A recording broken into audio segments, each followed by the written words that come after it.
എല്ലാവർക്കും daily news അനാലിസിലേക്ക് സ്വാഗതം. അപ്പോൾ ഇപ്രാവശ്യത്തെ DNA-ൽ നമ്മൾ നോക്കാൻ പോകുന്ന ആർട്ടിക്കിൾസ് ഇതൊക്കെയാണ്. ഒന്ന് പറയുന്നത് living in denial with unemployment. ഇത് കൈൻഡ് ഓഫ് പൊളിറ്റിക്കൽ ആയിട്ടുള്ള ഒരു ചായ്വുള്ള ഒരു എഡിറ്റോറിയലാണ്. പക്ഷെ നമ്മൾ കൂടുതൽ ഇതിനകത്ത് ഫോക്കസ് ചെയ്യാൻ പോകുന്ന അൺഎംപ്ലോയ്മെൻറ്റ് എന്ന് പറയുന്ന ടോപ്പിക്കിനെ ബേസ് ചെയ്തിട്ടാണ്. നമ്മുടെ GS3 എക്കണോമിയിൽ ഉള്ളൊരു ടോപ്പിക്കാണ് അൺഎംപ്ലോയ്മെൻറ്റ്. അപ്പോൾ അൺഎംപ്ലോയ്മെൻറ്റിനെ ബേസ് ചെയ്തിട്ടായിരിക്കും നമ്മൾ ഈ ഒരു ആർട്ടിക്കിൾ നോക്കുന്നത്. പിന്നെ നെക്സ്റ്റ് എന്ന് വെച്ചാൽ റോങ് ഹെഡഡ് പോളിസിയാണ്. ഇത് ഒരു കറണ്ട് കേസ് സിനാരിയോ, നമ്മുടെ ഒരു കർണാടകയിൽ ഒരു റിസർവേഷൻ ബില്ല് വന്നിട്ടുണ്ടായിരുന്നു. 50% റിസർവേഷൻ,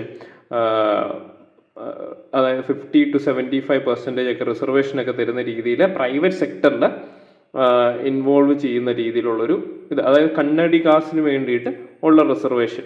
ഓക്കെ, അത് നമ്മുടെ GS2 പൊളിറ്റി റിസർവേഷൻ എന്ന് പറയുന്ന ടോപ്പിക്കുമായിട്ട് റിലേറ്റഡ് ആയിട്ടുള്ളതുകൊണ്ട് എടുത്തേക്കുന്നതാണ്. അപ്പോൾ നിങ്ങൾക്ക് അതിനെക്കുറിച്ച് ജസ്റ്റ് ഒരു ഹിസ്റ്റോറിക്കൽ പെർസ്പെക്റ്റീവിൽ, അതായത് നേരത്തെ ഏതൊക്കെ സ്റ്റേറ്റുകൾ ഇതുപോലത്തെ റിസർവേഷൻ പ്രൈവറ്റ് സെക്ടറിൽ കൊണ്ടുവന്നിട്ടുണ്ട്, അതിനുള്ള അറ്റംപ്റ്റ് നടത്തിയിട്ടുണ്ട്, അങ്ങനെയുള്ള കാര്യങ്ങൾ നമുക്ക് നോക്കി പോകാൻ പറ്റും. ഓക്കെ, നെക്സ്റ്റ് എന്ന് പറയുന്നത് ഒരു ജെൻഡർ ബേസ് ചെയ്തിട്ട് GS1 ജെൻഡർ ആകാം, അല്ലെങ്കിൽ GS3 എക്കണോമിക് പെർസ്പെക്റ്റീവിൽ നമുക്ക് ഇതിനെ എടുക്കാം. Okay, behind the scenes view of Kerala's gender sensitive text. അത് നമ്മുടെ എഡ്യൂക്കേഷൻ പരമായിട്ട് ഉള്ള രീതിയിൽ, പക്ഷെ അത് എഡ്യൂക്കേഷനേക്കാളിലൊക്കെ ഉപരിയായിട്ടൊരു ജെൻഡർ പെർസ്പെക്റ്റീവിൽ ഉള്ളൊരു ന്യൂസാണ്. നമ്മുടെ ടെക്സ്റ്റ് ബുക്കിൽ മാനിനും വുമണിനും ബോത്ത് ജെൻഡേഴ്സിനും സിമിലർ റോൾസ് കൊടുക്കുന്നതിനെ കുറിച്ച് അവർ ടെക്സ്റ്റ് ബുക്ക് ഇറക്കിയിട്ടുണ്ട്. അപ്പോൾ അതിനെ ബേസ് ചെയ്തിട്ടുള്ള ഒരു ആർട്ടിക്കിളാണ്. ഓക്കെ, ഇപ്പോൾ സേഫ് ഹാർബർ എന്ന് പറയുന്നത് ഇതൊരു സ്പീഷീസിനെ ബേസ് ചെയ്തിട്ടാണ്, ഒരു ടേർട്ടിൽ സ്പീഷീസിനെ ബേസ് ചെയ്തിട്ട് ഉള്ള ന്യൂസാണ്. സ്പീഷീസ് ഇൻ ന്യൂസ് എന്ന രീതിയിൽ നമുക്ക് എടുക്കാൻ പറ്റുന്ന ഒരു ടോപ്പിക്കാണ്. ഓക്കെ, അപ്പം നമ്മൾ ഫസ്റ്റ് ന്യൂസിലോട്ട് പോകുമ്പോഴേക്കും എഡിറ്റോറിയലിലുള്ളൊരു ആർട്ടിക്കിളാണ് living in denial about unemployment. അപ്പം ഇതിൽ ആക്ച്വലി ഈ ഒരു എഡിറ്റോറിയൽ ഡിസ്കസ് ചെയ്യുന്നത്, even though government claims that about 6 crore ഓളം, 6 to 12 crore എങ്ങാണ്ടാണ് അത്രയും എംപ്ലോയ്മെൻറ്റ് ഇവരുണ്ടാക്കാം എന്ന് പറയുന്നുണ്ടെങ്കിലും, പക്ഷെ എന്താണ്, ഇങ്ങനൊരു ഇൻസ്റ്റിറ്റ്യൂഷനുള്ള ഇതിനെ അനാലിസിസ് നടത്തണ്ട, അതായത് ഇതിന് നടത്തുന്ന സർവേസ് ആണെങ്കിലും, അല്ലെങ്കിൽ നമ്മൾ കൊടുക്കുന്ന ഗവൺമെൻറ് ഇനിഷ്യേറ്റീവ് എടുത്ത് നടക്കുന്ന ഇൻഫ്രാസ്ട്രക്ചർ ഡെവലപ്മെൻ്റ് ആണെങ്കിലും ആ ഒരു എമൗണ്ടിലോട്ട്, ആ ഒരു ഫിഗറിലോട്ട് ഉള്ള എംപ്ലോയ്മെൻറ്റ് ജനറേറ്റ് ചെയ്യാനായിട്ട് പറ്റിയിട്ടില്ല എന്നൊക്കെയുള്ള ഒരു ആർട്ടിക്കിളാണ്. ഇത് കൂടുതലും ഒരു പൊളിറ്റിക്കൽ സിനാരിയോ ബേസ് ചെയ്തിട്ടുള്ള ആർട്ടിക്കിൾ ആയതുകൊണ്ടാണ് ഞാൻ അത്രയും ഡീപ്പായിട്ട് ആ ഒരു ആർട്ടിക്കിളിനെ എടുത്ത് പറയാത്തത്. അപ്പോൾ അതിനകത്ത് കൂടുതൽ ഹൈലൈറ്റ് ചെയ്തേക്കുന്ന, എസ്പെഷ്യലി നമ്മളൊരു സർവേ, ഒരു ഗവൺമെൻറ് ഇൻസ്റ്റിറ്റ്യൂഷണൽ സർവേ നടത്തുമ്പോഴേക്കും അതിനുപയോഗിക്കുന്ന പാരാമീറ്റേഴ്സ് ഒക്കെ തെറ്റാണ്, അങ്ങനെയുള്ള രീതിയിലൊക്കെയാണ് ആ ഒരു എഡിറ്റോറിയൽ പോകുന്നത്. അപ്പം നമ്മൾ ഇതിനകത്ത് കൂടുതലും നോക്കുന്നത് വാട്ട് ഈസ് അൺഎംപ്ലോയ്മെൻ്റ് എന്നാണ്. അൺഎംപ്ലോയ്മെൻറ്റ് ബേസ് ചെയ്തിട്ട് PYQ ഉണ്ട് പ്രിലിംസിലൊക്കെ, ഏത് ടൈപ്പ് ഓഫ് അൺഎംപ്ലോയ്മെൻ്റ് ആണ്, ക്രിപ്ലിംഗ് ആണോ, അങ്ങനെയുള്ള ടൈപ്പ് ഓഫ് ക്വസ്റ്റ്യൻസ് ഒക്കെ വന്നിട്ടുണ്ട്. പ്രിലിംസ് പെർസ്പെക്റ്റീവിലാണെങ്കിലും നിങ്ങൾക്ക് ഇത് ഇമ്പോർട്ടൻ്റ് ആയിട്ടുള്ളൊരു ടോപ്പിക്കാണ്. ഓക്കെ, അൺഎംപ്ലോയ്മെൻറ്റ് എന്താണ്? Unemployment occurs when individuals who are capable of working are actively seeking employment but cannot find suitable jobs. അപ്പോൾ ഇതിൻ്റെ ഒരു ക്രൈറ്റീരിയ എന്ന് പറയുമ്പോൾ, an unemployed person is part of the labour force, has the necessary skills but lacks gainful employment. Working age എന്ന് പറയുമ്പോൾ, an unemployed individual is of working age, jobless, able and available to work and actively looking for a job. പിന്നെ ഈ അൺഎംപ്ലോയ്മെൻറ്റിൻ്റെ measurement, അതിൻ്റെ ഒരു formula ഉണ്ട്, unemployment rate എന്ന് പറയുന്നത്. അപ്പോൾ അൺഎംപ്ലോയ്മെൻറ്റ് റേറ്റിൻ്റെ ഫോർമുല എന്ന് പറയുന്നത് unemployed people by labour force into 100 ആണ്. ഓക്കെ, അതാണ് അതിൻ്റെ ഒരു റേറ്റ് എന്ന് പറയുന്നത്. ടോട്ടൽ ലേബർ ഫോഴ്സ് എന്ന് പറയുന്നത് includes both employed as well as unemployed individuals വരും, സ്റ്റുഡൻസ്, പിന്നെ അതേഴ്സ് നോട്ട് സീക്കിംഗ് വർക്ക് ഒക്കെയാണ് എക്സ്ക്ലൂഡഡ് ആയിട്ടുള്ള ആൾക്കാരെന്ന് പറയുന്നത്. ഇതിനകത്ത് എംപ്ലോയിഡും അൺഎംപ്ലോയിഡും ആയിട്ട് ഇൻഡിവിജ്വൽസ് ഉണ്ട്, അതിൽ സ്റ്റുഡൻസിനെ ഇൻക്ലൂഡ് ചെയ്തിട്ടില്ല, പിന്നെ വർക്ക് സീക്ക് ചെയ്യുന്ന ആൾക്കാരെ ഇൻക്ലൂഡ് ആക്കിയിട്ടില്ല. പിന്നെ ടൈപ്സ് ഓഫ് അൺഎംപ്ലോയ്മെൻറ്റ് ബേസ് ചെയ്തിട്ടാണ് നമുക്ക് PYQ വന്നിട്ടുള്ളത്. ഓക്കെ, അപ്പം അതും കൂടി ഒന്ന് നോക്കുക. അപ്പോൾ സ്ട്രക്ചറൽ അൺഎംപ്ലോയ്മെൻറ്റ് ഉണ്ട്. സ്ട്രക്ചറൽ അൺഎംപ്ലോയ്മെൻറ്റ് എന്ന് പറയുമ്പോൾ caused by mismatches between the skills of the workforce and the needs of employers. അപ്പോൾ ഒരു എംപ്ലോയറിന് എന്താണ്, ഇന്ന കാര്യം, ഇതിപ്പോൾ ഡിജിറ്റൽ മാർക്കറ്റിംഗ് ചെയ്യേണ്ട ഒരു എംപ്ലോയിനെ ആയിരിക്കും വേണ്ടത്, പക്ഷേ അയാൾക്ക് ഇപ്പം നമ്മൾ ഹയർ ചെയ്യുന്ന എംപ്ലോയിക്ക് ചിലപ്പം ഡിജിറ്റൽ മാർക്കറ്റിംഗ് എന്താണെന്ന് പോലും അറിയത്തില്ലായിരിക്കും. അപ്പോൾ ആ സ്കില്ല് വേണ്ടടുത്ത് സ്കില്ലില്ലാത്ത ഒരു unemployment. Okay, structural unemployment. Okay, caused by the mismatches between skills of the workforce and the needs of employees. പിന്നെ സൈക്ലിക്കൽ അൺഎംപ്ലോയ്മെന്റ് ആണ്, link to economic cycles, rises during downturns and falls during economic growth.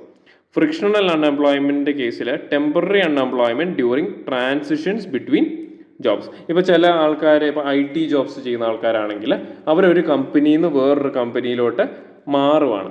Okay, അപ്പം notice period serve ചെയ്യുന്ന അല്ലാതെ ഇപ്പം ഒരു കമ്പനിയിൽ നിന്ന് അവർ ഇറങ്ങി പിന്നെ അടുത്ത കമ്പനിയിലോട്ട് അവർ ഇൻ്റർവ്യൂ ഒക്കെ അറ്റൻഡ് ചെയ്യുന്ന ഒരു സ്റ്റേജ് ഉണ്ടല്ലോ. അപ്പോൾ ആ സ്റ്റേജിൽ എന്താണ്, അവർക്ക് ജോബില്ല.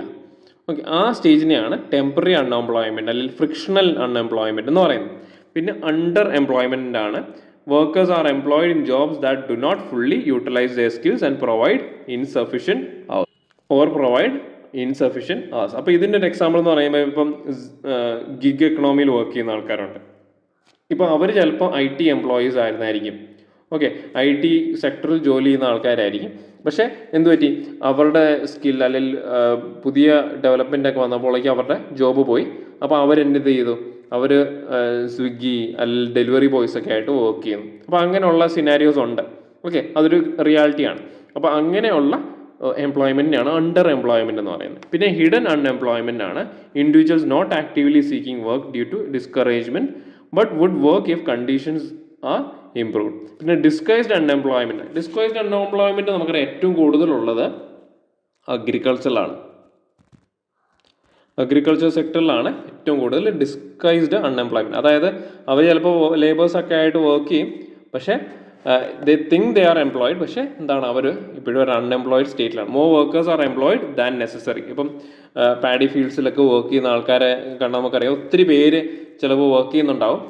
ആ ഒരു പാഡി ഫീൽഡിൽ നെസസറി ആയിട്ടുള്ള ആൾക്കാരെക്കാട്ടിലും കൂടുതൽ എമൗണ്ട് ആൾക്കാർ ചിലപ്പം അവിടെ വർക്ക് ചെയ്യുന്നുണ്ടാവും. അപ്പോൾ leading to reduced productivity per work. Okay, major causes of unemployment in India എന്തൊക്കെയാണ്? ഒന്നെന്ന് പറയുന്നത് പോപ്പുലേഷനാണ്. നമുക്കൊരു വെരി ലാർജ് 1.4 ബില്യൺ ആൾക്കാരാണ് ഇന്ത്യയിലുള്ളത്. ഓക്കെ, അപ്പോൾ പോപ്പുലേഷൻ ഇൻക്രീസ് ചെയ്യുന്നുണ്ട്. അപ്പോൾ അത്രയും ജോബ്സ് ജനറേറ്റ് ചെയ്യണം. ഓക്കെ, അപ്പോൾ അത്രയും ജോബ്സ് ഇല്ലെങ്കിൽ എന്ത് പറ്റും, അത്രയും ഉള്ള ജോബ്സിനുള്ള കോമ്പറ്റീഷൻ കൂടും. Requires comprehensive economic development and job creation strategies. പിന്നെ സ്കിൽസിൻ്റെ മിസ്മാച്ച്. അപ്പോൾ നമ്മൾ പറഞ്ഞു സ്ട്രക്ചറൽ അൺഎംപ്ലോയ്മെൻറ്റിൽ പറഞ്ഞു, ഇപ്പോൾ എംപ്ലോയറിന് വേണ്ടത് പെർട്ടിക്കുലർ സ്കില്ലുള്ള ആൾക്കാരായിരിക്കും, പക്ഷേ മാർക്കറ്റിൽ ആ സ്കിൽസ് ഉള്ള ആൾക്കാർ അവൈലബിൾ ആയിരിക്കത്തില്ല. അപ്പോൾ skills of the workforce do not match the evolving job market needs. പിന്നെ requires enhanced education and vocational training programmes. പിന്നെ ഇൻഫോർമൽ സെക്ടർ ഡൈനാമിക്സ് എന്ന് പറയുമ്പോൾ prevalence of informal employment makes tracking and addressing unemployment difficult. Formalizing and regulating this sector is crucial. അപ്പോൾ informal സെക്ടറിൽ ഉള്ള dynamics, informal sector എന്ന് പറയുമ്പോൾ നമുക്കറിയാം ഒരു ഫോമൽ ടൈപ്പ് അല്ലെങ്കിൽ ഒരു വൈറ്റ് കോളർ ജോബ് അല്ലാതെ ചിലർ ബ്ലൂ കോളർ ജോബ്സ് ചെയ്യും. അതായത് ഡെയിലി വേജ് ലേബേഴ്സ് ഒക്കെ ആയിട്ട് വർക്ക് ചെയ്യുന്ന ആൾക്കാരുണ്ട്, MSMEസിൽ വർക്ക് ചെയ്യുന്ന ആൾക്കാരുണ്ട്. അപ്പോൾ അങ്ങനെയുള്ള ആൾക്കാരെന്ന് പറയുമ്പോഴേക്കും അവർക്ക് ഇവൻ ദോ ചില കേസിൽ they will get A monthly salary, ചിലർക്ക് എന്താണ് അവർ ചെയ്യുന്ന വർക്ക് ബേസ് ചെയ്തിട്ടായിരിക്കും അവർക്ക് സാലറി വരുന്നത്. അപ്പോൾ ഇൻഫോർമൽ സെക്ടറിൽ അവരെ ഫോർമൽ സെക്ടറിലോട്ട് കൊണ്ടുവരാൻ പറ്റാത്തത്. ഓക്കെ, പിന്നെ പോളിസി ഇംപ്ലിമെൻറ്റേഷൻ ചാലഞ്ചസ്. പിന്നെ നമ്മൾ ചിലപ്പം എന്താണ് ഈ ഒരു എക്സാമ്പിളാണ് ഇൻഫോർമൽ സെക്ടറിലുള്ള ആൾക്കാരെ ഫോർമൽ സെക്ടറിലോട്ട്, അല്ലെങ്കിൽ അവർക്ക് ഇൻഷുറൻസ് സ്കീമുകൾ കൊണ്ടുവരിക, അല്ലെങ്കിൽ അവർക്ക് ഹെൽത്ത് ബെനിഫിറ്റ്സ് കൊണ്ടുവരിക, അങ്ങനെയുള്ള കാര്യങ്ങളൊക്കെ ഗവൺമെൻറ് ചിലപ്പോൾ ഇംപ്ലിമെൻറ്റ് ചെയ്യാനായിട്ട് നോക്കും. പക്ഷേ ഇൻഫോർമൽ സെക്ടർ എന്ന് പറയുമ്പോൾ നമുക്കറിയാം അത് ഒത്തിരി ആൾക്കാർ എംപ്ലോയിഡ് ആയിട്ടുള്ള ഒരു സെക്ടറാണ് ഇൻഫോർമൽ സെക്ടർ. അപ്പോൾ അത്രയും പേരെ നമ്മൾ ഒരു ഫോർമൽ അംബ്രല്ലയിലോട്ട് കൊണ്ടുവരിക എന്ന് പറയുന്നത് ഹ്യൂമൻലി ഇമ്പോസിബിൾ ആണ്. അപ്പം അതിന് ടെക്നോളജി പരമായിട്ടൊക്കെ കാര്യങ്ങളൊക്കെ വേണം. പക്ഷേ ആ പോളിസി ഇംപ്ലിമെൻറ്റേഷനിൽ ചിലപ്പോൾ അങ്ങനത്തെ കാര്യങ്ങളൊന്നും അവർ ശ്രദ്ധിക്കുന്നുണ്ടാകത്തില്ല. പിന്നെ ഗ്ലോബൽ എക്കണോമിക് ഫാക്ടേഴ്സ് എന്ന് പറയുമ്പോൾ ഗ്ലോബൽ ട്രേഡ് ഡൈനാമിക്സ് ഉണ്ട്. പിന്നെ ജിയോ പൊളിറ്റിക്കൽ ചേഞ്ചസ് വരും. അതൊക്കെ ഇപ്പം മാർക്കറ്റ് ക്രാഷ് ചെയ്യുന്ന കേസ് 2008 നടന്ന പോലെ. അപ്പോൾ അങ്ങനെ വരുമ്പോൾ എംപ്ലോയ്മെൻറ്റ് കുറയും. ഓക്കെ, ഇപ്പോൾ policies enhancing economic resilience to external factors. അപ്പോൾ വാറിൻ്റെ കേസിൽ, വാർ സിനാരിയോയിൽ ചിലപ്പം ഇങ്ങനെ മാർക്കറ്റ് ഡൗൺ ആവും. അപ്പോൾ അങ്ങനത്തെ സിനാരിയോസ്. അപ്പോൾ ഇതിനൊരു കൺക്ലൂഷൻ നമുക്ക് കൊടുക്കാം. Understanding unemployment it causes is vital for creating effective policies to improve job creation, and economic stability. Addressing unemployment requires a multi-phased approach focusing on education, vocational training, policy execution and economic resilience. Okay, ഇപ്പം ഇത്രയും terms keywords ആയിട്ടുണ്ട്. എന്താണോ നമുക്കറിയാം, ഈ unemployment address ചെയ്യുകയാണെങ്കിൽ നമുക്ക് പ്രോപ്പറായിട്ടുള്ള policy നമ്മൾ ഡെവലപ്പ് ചെയ്യണം. അതിൽ എക്കണോമിക് സ്റ്റെബിലിറ്റിയും ജോബ് ക്രിയേഷനും ഇമ്പ്രൂവ് ചെയ്യുന്ന രീതിയിലായിരിക്കണം അത് ഉണ്ടാക്കേണ്ടത്. അപ്പോൾ അതിലെന്താണ് ഒരു മൾട്ടി ഡയമെൻഷണൽ അപ്രോച്ച് വേണം. അതിൽ എഡ്യൂക്കേഷൻ വേണം, വൊക്കേഷണൽ ട്രെയിനിങ് വേണം, പോളിസി പ്രോപ്പറായിട്ട് എക്സിക്യൂട്ട് ചെയ്യണം, പിന്നെ എക്കണോമിക് റിസൈലൻസിനും അതൊരു സ്പേസ് കൊടുക്കണം. അപ്പോൾ നെക്സ്റ്റ് എന്ന് പറയുന്നത്, ഇതും ഒരു കൈൻഡ് ഓഫ് പൊളിറ്റിക്കൽ എന്ന് വേണമെങ്കിൽ പറയാം, നമ്മുടെ പൊളിറ്റി റിലേറ്റഡ് ആയിട്ടുള്ള റിസർവേഷനൊക്കെ ബേസ് ചെയ്തിട്ടുള്ള ഒരു ആർട്ടിക്കിളാണ്. ഓക്കെ, അപ്പോൾ ഇതിൻ്റെ കോണ്ടെക്സ്റ്റ് ഇതാണ്: Karnataka bill aims to reserve jobs for local candidates in the private sector. This part of a trend seen in various states attempting to prioritise local employment through legislation. അതായത് നമുക്കറിയാം, ഒരു നേറ്റീവ്സിന് ഇൻട്രസ്റ്റിനെ അവർ ഗവൺമെൻറ് പൊക്കിക്കൊണ്ട് വന്ന്, even though they are a vote bank. Okay, അപ്പോൾ അങ്ങനെ ഉള്ളൊരു സിനാരിയോയിൽ ഇവർ ഇതുപോലത്തെ ബിൽസ് ഒക്കെ പാസ്സാവും. ഓക്കെ, അപ്പോൾ അതിൻ്റെ ഒരു അനാലിസിസ് ആണ് നമ്മൾ നോക്കുന്നത്. അപ്പോൾ ഹിസ്റ്റോറിക്കൽ അറ്റംപ്റ്റ്സ് ആൻഡ് ലെജിസ്ലേഷൻ നോക്കുവാണെങ്കിൽ concept of reserving jobs for locals എന്ന് പറയുന്നത് ഒരു പുതിയൊരു കാര്യമല്ല. Okay, it has been tried by various states. ഇപ്പോൾ എക്സാമ്പിൾസ് എന്ന് പറയുമ്പോൾ മഹാരാഷ്ട്ര 2008 പ്രൊപ്പോസൽ കൊണ്ടുവന്നായിരുന്നു. അതുപോലെ തന്നെ ഹരിയാനയും ആന്ധ്രാപ്രദേശും ഒക്കെ ഇതിന് പ്രൊപ്പോസൽ കൊണ്ടുവന്നിട്ടുണ്ട്. അപ്പം in 2021 Haryana passed law mandating 75% reservation for locals in private sector jobs. കർണാടകയുടെ ന്യൂ ബില്ലിൻ്റെ ഒരു പ്രത്യേകത എന്താ? Karnataka employment for local candidates in private sector bill mandates reservation for locals. അപ്പോൾ ഇതിൽ എന്താണ്, 75% ജോബ്സ് ലോക്കൽസിന് കൊടുക്കണം. ഇൻഡസ്ട്രീസിലും അല്ലെങ്കിൽ അതുപോലുള്ള പ്രൈവറ്റ് സെക്ടറിലുള്ള ഇൻഡസ്ട്രീസിൽ 75% റിസർവേഷൻ അവിടുത്തെ ആൾക്കാർക്ക് കൊടുക്കണമെന്നാണ് അവർ പറയുന്നത്. ഇപ്പോൾ ആ 75% മീറ്റ് ചെയ്യാൻ പറ്റത്തില്ലെങ്കിൽ അതിന് കൺസെഷൻസും ഇവർ കൊടുക്കുന്നുണ്ട്. Okay, the definition of local candidate includes anyone who is a resident in Karnataka for a certain number of years.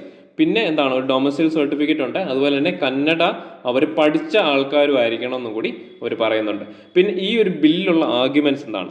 അപ്പോൾ ഇവർ ആർഗ്യൂ ചെയ്യുന്നതെന്ന് വെച്ചാൽ, അൺഎംപ്ലോയ്മെൻറ്റ്, ഈ ഒരു ലോക്കൽ പോപ്പുലേഷനിലെ അൺഎംപ്ലോയ്മെൻറ്റ് കുറയ്ക്കും.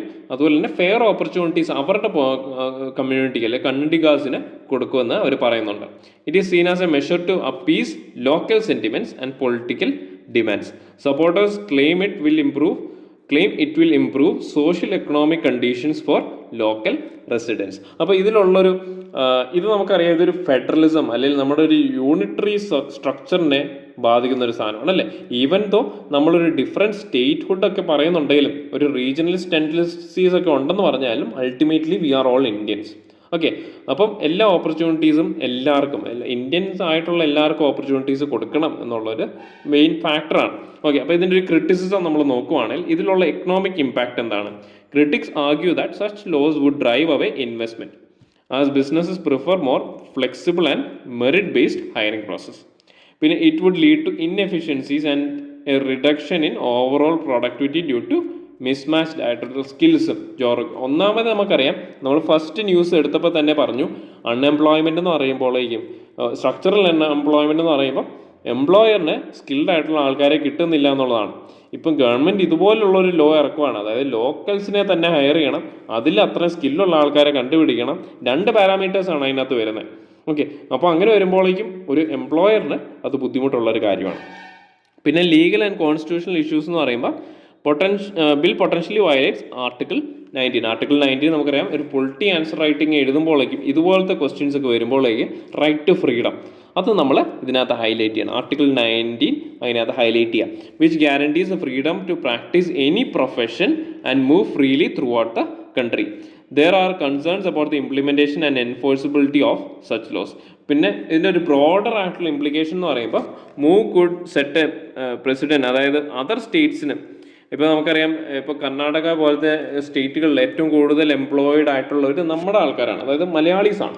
അപ്പോൾ അതുപോലത്തെ ലോസൊക്കെ ഇപ്പം കേരളത്തിലും അതുപോലെയൊക്കെ ഇംപ്ലിമെൻറ്റ് ചെയ്ത് കഴിഞ്ഞാൽ അങ്ങനെ ഒരു ടെൻഡൻസി എന്താണ് ബാക്കിയുള്ള സ്റ്റേറ്റ്സിന് ചെയ്യാനായിട്ട് വരും. ഓക്കെ, ഓൾട്ടർനേറ്റീവ് ആയിട്ടുള്ള സൊല്യൂഷൻസ് എന്തൊക്കെയാണ്? ഒന്നെന്ന് പറയുന്നത് local population skill development പ്രോഗ്രാംസും vocational ട്രെയിനിങ്ങും കൊണ്ടുവരാം. അപ്പോൾ അവർക്ക് എംപ്ലോയബിലിറ്റി ഇമ്പ്രൂവ് ആകാനായിട്ട് ചാൻസസ് ഉണ്ട്. പിന്നെ എക്കണോമിക് റിഫോംസ് കൊണ്ടുവരിക, implementing policies that attract investment and create a conducive environment for businesses to thrive. Okay, നമുക്കറിയാം ഒരു ഫ്രീ എക്കണോമി പരമായിട്ട് ഒരു സെമി ഫ്രീ ആയിട്ടുള്ള എക്കണോമി ആണെങ്കിലാണ് ഏറ്റവും കൂടുതൽ ബിസിനസ്സുകൾ ട്രൈവ് ചെയ്യുന്നത്. ഓക്കെ, അങ്ങനെ ഒരു എൻവയോൺമെൻറ്റ് ക്രിയേറ്റ് ചെയ്യാനായിട്ട് നോക്കുക. പിന്നെ collaboration with private sector, working with industries to create more job opportunities through incentives and support. Okay, ഇതിൻ്റെ ഒരു കൺക്ലൂഷൻ, ഇങ്ങനെ ഒരു റിസർവേഷൻ ഇപ്പം കറണ്ട് അഫയേഴ്സിൽ ഇത് പിന്നെ റിപ്പീറ്റഡ് ആയിട്ട് വരും. ഓക്കെ, ഈ ഒരു ടോപ്പിക്ക്. അപ്പോൾ അതിനൊരു കോമൺ ആയിട്ട് നമുക്ക് വേണമെങ്കിൽ ഒരു കൺക്ലൂഷൻ കൊടുക്കാം. While the intention behind Karnataka bill on reserving jobs for locals is to address unemployment and promote local welfare, it faces significant economic, legal and social challenges. A more effective ആയിട്ടുള്ള approach എന്ന് പറയുമ്പോൾ എന്താണ്, നമ്മൾ പറഞ്ഞ solutions തന്നെ ഇവിടെ highlight ചെയ്യുക. Skill development programmes കൊടുക്കുക, ബിസിനസ് ഫ്രണ്ട്ലി ആയിട്ടുള്ള എൻവയോൺമെൻറ്റ് ക്രിയേറ്റ് ചെയ്യുക, പിന്നെ മെറിറ്റ് ബേസ്ഡ് ആയിട്ടുള്ള എംപ്ലോയ്മെൻറ്റ് ഓപ്പർച്യൂണിറ്റീസ് എല്ലാ സിറ്റിസൺസിലോട്ട് എത്തിക്കാനായിട്ട് നോക്കുക. ഓക്കെ, ഇപ്പം നെക്സ്റ്റ് ന്യൂസ് എന്ന് പറയുന്നത് കേരളയുടെ ഒരു ന്യൂസാണ്. അത് ജൂൺ 2023 കേരള നമുക്കറിയാം ന്യൂ സോഷ്യൽ സയൻസ് ടെക്സ്റ്റ് നമ്മുടെ ഗവൺമെൻറ് ഇൻട്രൊഡ്യൂസ് ചെയ്തു SCERT. അപ്പം ആ ഒരു ഇനിഷ്യേറ്റീവ് എന്ന് പറയുമ്പോഴേക്കും നമുക്കറിയാം ഒരു ജെൻഡർ സെൻസിറ്റീവ് ആയിട്ടുള്ള ടെക്സ്റ്റ് ബുക്ക് ആയിരുന്നു. അപ്പോൾ അത് നമ്മൾ നോക്കുവാണെങ്കിൽ അപ്പം ജെൻഡർ സെൻസിറ്റൈസേഷൻ, അതായത് എന്താണ് അതിൽ പറഞ്ഞേക്കുന്ന ഒരു കാര്യമാണ്, ഹസ്ബൻഡ് അല്ലെങ്കിൽ ഫാദർ ഫിഷ് കറി ഫാദർ തന്നെ ഉണ്ടാക്കുന്ന കേസ്. അതായത് കിച്ചൺ റോൾസ് എന്ന് പറയുന്നത് വുമണിന് മാത്രമല്ല മാനിനും കൂടി ഇൻക്ലൂഡഡ് ആയിട്ടുള്ള കാര്യമാണ് എന്നും കൂടി അവർ ഹൈലൈറ്റ് ചെയ്യുന്നുണ്ട്. ഓക്കെ, അപ്പം നമുക്കറിയാം ജെൻഡർ അല്ലെ വുമൺ എംപവർമെൻറ്റ്, ഇതൊക്കെ UPSC പെർസ്പെക്റ്റീവിൽ ഭയങ്കര ഇമ്പോർട്ടൻ്റ് ആയിട്ടുള്ള ടോപ്പിക്കുകളാണ്. ഓക്കെ, നിങ്ങൾക്ക് ഇങ്ങനത്തെ ക്വസ്റ്റ്യൻസ് ഒക്കെ വരുമ്പോഴേക്കും കേരള ഗവൺമെൻറ്റിൻ്റെ ഈ ഇനിഷ്യേറ്റീവ് നിങ്ങൾക്ക് എക്സാമ്പിളായിട്ട് എഴുതിയിട്ട് അതിനെ സബ്സ്റ്റാൻഷിയേറ്റ് ചെയ്യാനായിട്ട് പറ്റും. അപ്പോൾ ഇതുപോലുള്ള സിമിലർ റെഫറൻസസ് ബാക്കിയുള്ള ക്ലാസ്സുകളിൽ കാണുന്നുണ്ട്. അപ്പോൾ അതായത് ഒരു ജെൻഡർ സെൻസിറ്റീവ് അല്ലെങ്കിൽ ജെൻഡർ ന്യൂട്രൽ എന്ന രീതിയിലൊക്കെയാണ് അവർ കരിക്കുലം ഡിസൈൻ ചെയ്തിരിക്കുന്നത്. അപ്പോൾ first chapter of class 5 text ബുക്കിൽ നമ്മൾ പറഞ്ഞ പോലെ തന്നെ എന്താണ് ട്രഡീഷണൽ ആയിട്ടുള്ള പാട്രിയാർക്കൽ നോമാണ് നമുക്കറിയാം കിച്ചൺ റോൾ എന്ന് പറയുന്നത് വുമൺ ചെയ്യാം എന്നുള്ളത്. അതിനെ മാറ്റിയിട്ട് വുമൺ മാൻ ഫുഡ് ഉണ്ടാക്കുന്ന ഒരു പെർസ്പെക്റ്റീവ്. ഓക്കെ, അങ്ങനെയുള്ള കാര്യങ്ങൾ ആ ഒരു എക്സാമ്പിളാണ് ഇവിടെ ഹൈലൈറ്റ് ചെയ്തേക്കുന്നത്. പിന്നെ ഇതിൻ്റെ ഒരു സോഷ്യൽ റിയാക്ഷൻ എന്താണ്? ഇപ്പം എസ്പെഷ്യലി നിങ്ങൾ സോഷ്യോളജി ഓപ്ഷനിൽ എടുത്ത ആൾക്കാരൊക്കെ ആണെങ്കിൽ ഈ ഒരു ആർട്ടിക്കിൾ വളരെ ഹെൽപ്ഫുൾ ആയിരിക്കും. ഓക്കെ, റെസ്പോൺസസ് ആൻഡ് റിയാക്ഷൻസ് എന്ന് പറയുമ്പോൾ curriculum reforms were met with both support and resistance. ഇപ്പോൾ സം ട്രഡീഷണൽ അല്ലെങ്കിൽ കൺസർവിസ്റ്റ് ആയിട്ടുള്ള ആൾക്കാർ എന്താണ് ഇത് അത്രയും നെസസറി ആയിട്ടുള്ള ചാലഞ്ച് അല്ല അല്ലെങ്കിൽ ഒരു മൂവ് അല്ല എന്നൊക്കെ പറയുന്നുണ്ട്. At a subcommittee meeting of Kerala Curriculum Steering Committee, there was a mixed reaction with some sarcastically suggesting a revolution in kitchen. Okay, കിച്ചണിൽ നടക്കുന്ന ഒരു റെവല്യൂഷൻ എന്നൊക്കെ അതിനെ പറയുന്നുണ്ട്. അപ്പോൾ സ്റ്റുഡൻസിലും സൊസൈറ്റിയിലുള്ള ചേഞ്ചസ് എന്താണ്? Teachers report positive responses from students who can relate to the diverse characters and scenarios present in the textbook. അപ്പോൾ ഒരു ഇൻക്ലൂസീവ് അപ്രോച്ചാണ്. അതായത് ജെൻഡർ സ്റ്റീരിയോടൈപ്പിനെ റെഡ്യൂസ് ചെയ്യുക, ഇക്വാളിറ്റി അമംഗ് യങ് സ്റ്റുഡൻസിൽ നമുക്ക് അറിയാം. ഇപ്പം യങ് ആയിട്ടുള്ള ആൾക്കാർ തന്നെ അല്ലെങ്കിൽ സ്റ്റുഡൻസിനുള്ളിൽ തന്നെ ഈ റോളുകളെല്ലാം ബോത്ത് മാൻ ആൻഡ് വുമൺ ചെയ്യേണ്ടതാണെന്ന് പറഞ്ഞു കഴിഞ്ഞാൽ എന്താണ് അവിടെ ആ ജെൻഡർ സ്റ്റീരിയോടൈപ്പ് മാറുകയാണ് ചെയ്യുന്നത്. അപ്പോൾ curriculum also includes representation of differently abled students, children from various socio-economic backgrounds, fostering an inclusive educational environment. Okay, അപ്പോൾ ഇതിൻ്റെ ഒരു ചാലഞ്ചസ് അല്ലെങ്കിൽ കോൺട്രവേഴ്സീസ് എന്ന് പറയുമ്പോൾ എന്താണ്? അപ്പം ഈ ജനറൽ ന്യൂട്രൽ സ്കൂൾ യൂണിഫോംസ് അല്ലെങ്കിൽ സീറ്റിംഗ് അറേഞ്ച്മെൻറ്റ്സ്, നമുക്കറിയാം കേരള എന്ന് പറയുന്നത് കുറച്ചുകൂടി ഒരു സോഷ്യലി ഡെവലപ്ഡ് ആയിട്ട് കാണപ്പെടുന്ന ഒരു സ്റ്റേറ്റാണ്. ഓക്കെ, അപ്പോൾ അതിൽ ജനറൽ ന്യൂട്രൽ യൂണിഫോംസ് നമ്മൾ നേരത്തെ ഇൻട്രൊഡ്യൂസ് ചെയ്തിട്ടുണ്ടായിരുന്നു, സീറ്റിംഗ് അറേഞ്ച്മെൻറ്റ്സ്. അപ്പം അങ്ങനെയുള്ള കാര്യങ്ങളൊക്കെ വന്നപ്പോഴേക്കും എന്താണ് റിലീജിയസ് ഗ്രൂപ്പ് അല്ലെങ്കിൽ ട്രഡീഷണലിസ്റ്റുകളിൽ നിന്ന് ഒരു ഓപ്പോസിഷനുണ്ട്. ഡിസ്പൈറ്റ് ദീസ് ചാലഞ്ചസ് എന്താണ് നമ്മുടെ SCERT continues to work towards more gender sensitive education framework. Future prospects എന്ന് പറയുമ്പോഴേക്കും എന്താണ് ജെൻഡർ സെൻസിറ്റീവ് എഡ്യൂക്കേഷൻ എന്ന് പറയുന്നത് ഒരു ഫ്യൂച്ചർ പെർസ്പെക്റ്റീവായിട്ട് എല്ലാ കരിക്കുലത്തിലും ഇവർ കൊണ്ടുവരാനായിട്ട് നോക്കുന്നുണ്ട്. അപ്പം എന്താണ് ഇതിനകത്ത് ഏറ്റവും കൂടുതൽ ഹൈലൈറ്റ് ചെയ്യുന്ന ഇക്വാളിറ്റി ആൻഡ് ഇൻക്ലൂസിവിറ്റിയാണ് ഇവർ സോഷ്യൽ കേസ് സിനാരിയോയിൽ കൊണ്ടുവരാനായിട്ട് നോക്കുന്നത്. അപ്പം നിങ്ങൾക്ക് ഈ ജനറൽ പെർസ്പെക്റ്റീവ് അല്ലെങ്കിൽ ജെൻഡർ സ്റ്റീരിയോ ടൈപ്പിംഗ്, അങ്ങനെയുള്ള ടോപ്പിക്കുകളിലെല്ലാം ക്വസ്റ്റ്യൻസ് വരുവാണെങ്കിൽ, വുമൺ എംപവർമെൻറ്റ് എന്ന രീതിയിലുള്ള ക്വസ്റ്റ്യൻസ് ഒക്കെ വരുവാണെങ്കിൽ ഈ ഒരു എക്സാമ്പിൾ കേരളത്തിൻ്റെ ഇതുപോലുള്ള മൂവ്സ്, അതായത് ജെൻഡർ ന്യൂട്രൽ യൂണിഫോംസ് ഉണ്ട്, അതുപോലെ തന്നെ ജെൻഡർ സെൻസിറ്റീവ് ആയിട്ടുള്ള കരിക്കുലം, അതുള്ള കാര്യങ്ങളൊക്കെ നിങ്ങൾക്ക് എക്സാമ്പിൾസ് ആയിട്ട് കൊടുത്ത് നിങ്ങളുടെ ആൻസർ റൈറ്റിങ്ങിനെ സബ്സ്റ്റാൻഷിയേറ്റ് ചെയ്യാനായിട്ട് പറ്റും. Okay, Kerala's new text books represent A bold step towards gender sensitization in education by challenging traditional norms and promoting inclusive values. These reforms aims to create a more equitable society. While journey is fraught with challenges, the commitment to gender equality in education is a crucial stride towards social transformation. Okay, next എന്ന് പറയുന്നത് species in news ആണ്. അപ്പം ഇതിൽ നമ്മൾ പറയുന്നത് കാരാറ്റ എന്ന് പറയുന്ന ഒരു ടേർട്ടിൽ സ്പീഷീസ് ആണ്. ഓക്കെ, ഇത് endangered species red list, IUCN red ലിസ്റ്റിലുള്ളതാണ്, എൻഡേഞ്ചേർഡ് സ്പീഷീസ് കാറ്റഗറിയിലുള്ളതാണ്. ലോഗോ ഹെഡ് സീ ടേർട്ടിൽ എന്നാണ് അതിൻ്റെ പേര്.